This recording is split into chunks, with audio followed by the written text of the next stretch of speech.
Armstrong have really pulled it out the hat for us with this bike. They delivered it really quickly. It's got pretty much every optional extra on it. I love the colour, the rally blue with the gold wheels. It's my favourite colour out of the lot of them, really.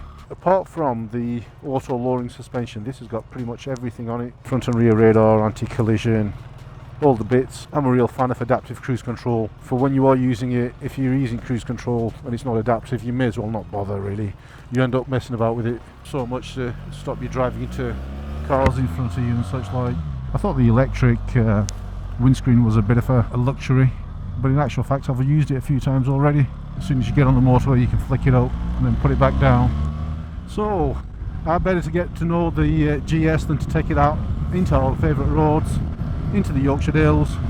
So many people have reviewed this bike. You can just go online and check what people way more qualified than myself think of this bike, but I really like it. I certainly prefer the styling over the old bike. We've got this cross light now as opposed to that sort of hideously ugly, or I thought it was. I know beauty's in the eye of the beholder, but I just found that Cyclops eye so hideous. This is a way better looking bike, and in my opinion it's probably a little bit more comfortable than the 1250, and it's a little bit sportier.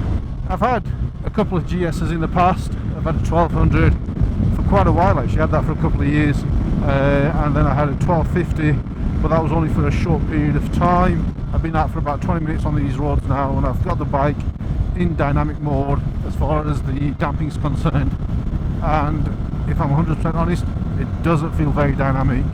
It's actually riding like a bit of a jalopy. It's really soft on the road. There's very little feedback from the front. See if I can just get into the settings and stiffen that suspension up a little. Oh, there you go. Would you believe it's actually under assist? I don't know why it would be under assist, but that's where it is. Settings for dynamic are at 0. Let's just go to 2. Let's just go set it to the hardest. Well, that suspension setting's made a huge difference already. It just feels like a different bike already, to be honest. It's still got its plush characteristics, but it gives you a little bit more feedback, and it kind of tips in a little bit easier. I mean, it's nowhere near as sporty as the Multistrada Pikes Peak or the RS or the BMW XR, but for a bike that's so comfortable it can really push on a little. One advantage is with the suspension being a little bit softer than it is on the RS and the XR, any of these undulations don't really unsettle the bike as much. Yeah, your limits at the top end are a little bit lower, but however, how often are you actually close to those limits? Even with the suspension in the hardest setting, it still does absorb a lot of these bumps and lumps in the road, way more than the more sportier bikes would. You can fairly lean on it and it does iron out the road for you. It's nice and smooth. You could easily spend all day in this saddle. This saddle is just so comfortable. I do have to say though, with this bike, you just feel like you're having a leisurely ride, and then you look down at the speedo and you think, oh my gosh, am I really going that fast?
Yeah, I mean, you've got your typical Euro 5 throttle latencies and the gap, but we can fix that. We know we can fix that anyway.